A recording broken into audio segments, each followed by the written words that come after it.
Joining me is former U.S. Ambassador to Canada, James Blanch. I don't know that. I think, people are trying to project the best face on Mr. Trump by making it sound like it's some sort of rational policy. I don't believe it is, really. I don't. Look, we've always complained about dairy. That is such a small part of our trade. And we have people like our Secretary of Commerce repeating Trump saying Canada has nothing we need. And yet, when we levy tariffs, we exclude energy, which we need. We exclude so many things, critical minerals. I mean, the truth is, if Canada wanted to, you could shut down our electricity in New England and cripple oil and gas. So it's just, I don't think there's a lot of logic here. I think it's the same thing with hit and miss with the Iranian war. I do. They start something, they think it's neat, it's going to be quick and easy, and then they can't get out of it. So Canada is playing a much smarter game than most people realize. As trade talks continue in public, leaders are quietly putting together a strategy that could protect Canada's economy and reduce its dependence on America. The shocking part is that this plan could leave the United States with the biggest losses. Prime Minister Mark Carney confirmed he had spoken with Donald Trump and that both leaders agreed to intensify trade negotiations. That was the diplomatic headline. What was happening underneath it is the part that matters. Canadian provinces were simultaneously tightening restrictions on American alcohol. Ontario's premier was publicly naming electricity, potash, and oil as leverage tools. And Canada was quietly signing its 20th plus international economic partnership in March 2025. The negotiation is the visible track. The diversification is the strategy.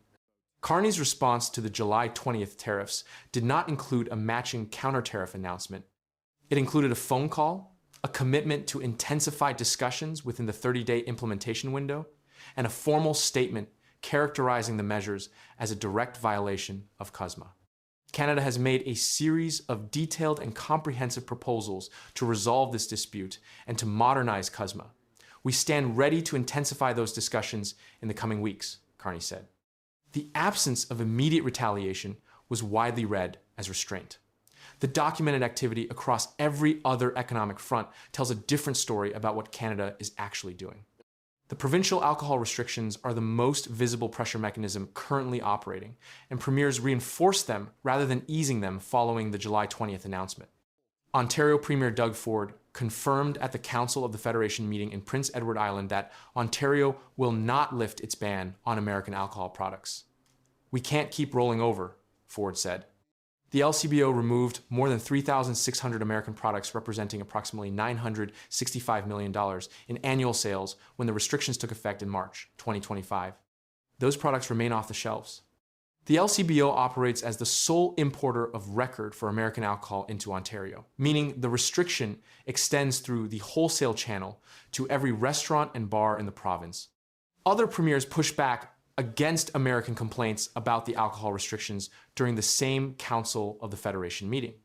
Their collective position removed a potential concession from the negotiating table before intensified talks began. Provincial liquor boards operate within provincial jurisdiction.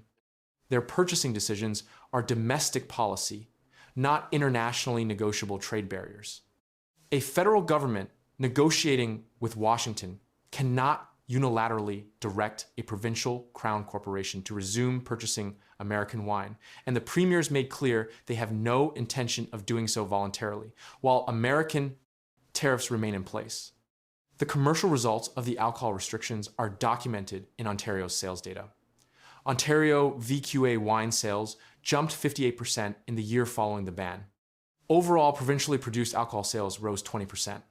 Those figures represent market share that moved from American producers to Canadian ones and has demonstrated durability beyond the initial boycott period.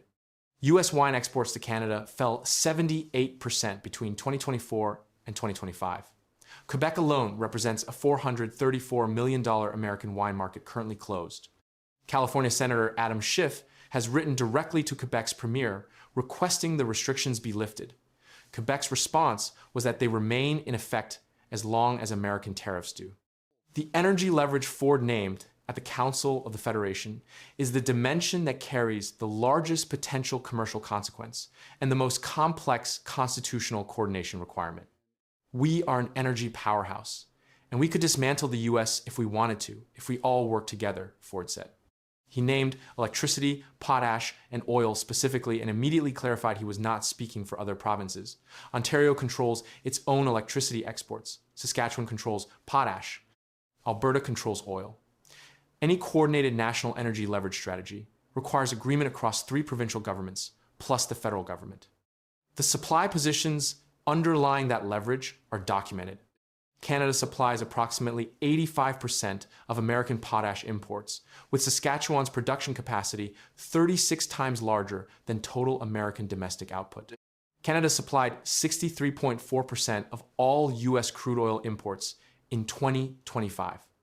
Ontario's electricity exports serve approximately 1.5 million American customers in Minnesota, New York, and Michigan.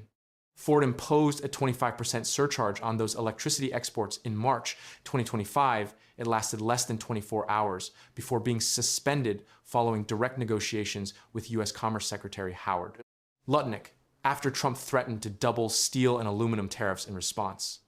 That episode demonstrated the mechanism produces immediate senior-level American engagement. The surcharge was suspended, not eliminated.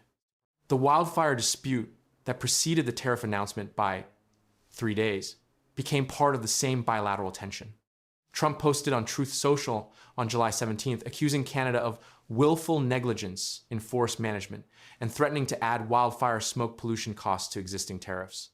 Ontario had 191 active wildfires burning at the time.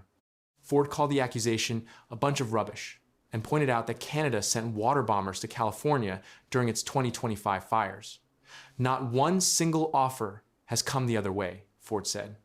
When the July 20th proclamations arrived, they cited automotive, alcohol, and dairy trade grievances rather than environmental concerns, meaning the wildfire threat and the actual tariff action were legally separate, even though they occurred within 72 hours of each other.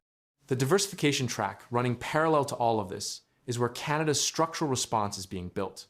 Since March 2025, Canada has signed more than 20 new economic and security partnerships with countries other than the United States. The Trans Mountain expansion moves 890,000 barrels per day of Alberta crude to Pacific Tidewater, with 35 tankers per month loading at Burnaby for Asian buyers. LNG Canada shipped its first Pacific cargo in July 2025 and exported 1 million tons in a single month by April 2026. The Kasai License LNG agreement commits Canadian gas to Germany's CEFI. The submarine contract went to Germany's TKMS. The Arctic radar contract went to Before Anyone Else Systems Australia. The 6th generation fighter observer agreement went to the UK, Japan, Italy consortium. The $10 billion Roberts Bank Terminal 2 expansion targets $100 billion in additional annual Pacific trade capacity. Each of those agreements was concluded while the American trade dispute was escalating. None required American approval or participation. Together, they describe a country building the physical infrastructure and commercial relationships that reduce the leverage any single trading partner can exercise over its economy. The tariffs create immediate pain. The diversification changes what the tariffs can accomplish over a longer horizon.